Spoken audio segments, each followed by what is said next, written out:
শুভ ৰাতিপুৱা আশা কৰোঁ সকলোৱে ভালে আছে।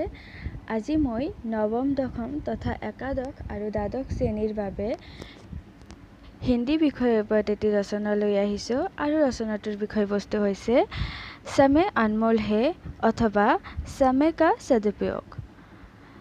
ব'লক পলম নকৰাকৈ আমি ভিডিঅ'লৈ আগবাঢ়োঁ।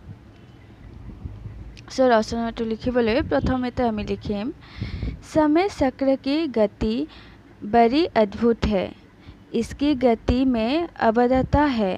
समय का चक्र निरंतर गतिशील रहता है, रुकना इसका धर्म नहीं है।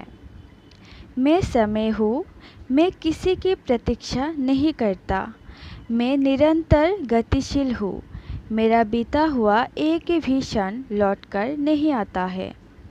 जिसने भी मेरा निरादर किया वो हाथ मलता रह जाता है, सिर ढूंढ ढूंढ कर पछताता है। यार पिछते आमी लिखिम समय के बारे में कवि की उपयुक्त पंक्तियाँ सत्य है। विश्व में समय सबसे अधिक महत्वपूर्ण एवं मूल्यवान धन माना गया है। यदि मनुष्य की अन्य धन समाप्ति नष्ट हो जाए तो संभव है वो परिश्रम प्रयत्न एवं संघर्ष से पुनः प्राप्त कर सकता है, किंतु बीता हुआ समय वापस नहीं आता। इसी कारण समय को सर्वाधिक मूल्यवान धन मानकर उसका सदुपयोग करने की बात कही जाती है। समय कभी किसी की प्रतीक्षा नहीं करता, वो निरंतर गतिशील रहता है। कुछ लोग यह कहकर हाथ पर हाथ धरे बैठे रहते हैं कि समय आया नहीं करता, वो तो निरंतर जाता रहता है और झटपट भागा जा रहा है। हमें निरंतर कर्म करते रहकर ही उसे अच्छा बना सकते हैं। अच्छे कर्म करके स्वयं अच्छे रहकर ही समय को अच्छा, अपने लिए प्रगतिशील एवं सौभाग्यशाली बनाया जा सकता है। उसके सिवाय अन्य कोई गति नहीं। अन्य सभी बातें तो समय को व्यर्थ गंवाने वाली ही हुआ करती है और बुरे कर्म तथा बुरे व्यवहार अच्छे समय को भी बुरा बना दिया करे है। विश्व के आरंभ से लेकर आज तक के मानव जो निरंतर रच रहा है वो सब समय के सदुपयोग के ही संभव हुआ और हो रहा है। यदि महान कार्य करके नाम यश पाने वाले लोग आज भी आजकल करते हुए हाथ पर हाथ धरे बैठे रहते तो जो सुख आनंद के तरह तरह के साधन उपलब्ध है ये कतई और कभी ना हो पाते।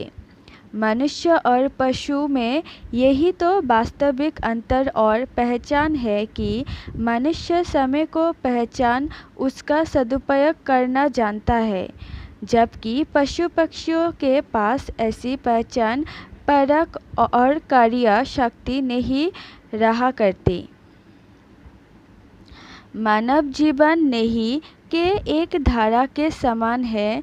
जिस प्रकार नदी की धारा अबाध गति से प्रवाहित होती रहती है, ठीक उसी प्रकार मानव जीवन की धारा भी अनेक उतार चढ़ावों के गुजरती हुई गतिशील रहती है। प्रकृति का कण कण हमें समय पालन की सीख देता है। अंत मनुष्य का कर्तव्य है जो बीत गया उसका रोना ना रोए, अर्थात वर्तमान और भविष्य का ध्यान करे। इसलिए कहा है बीती ताही बिसर दे आगे की सुधि लई।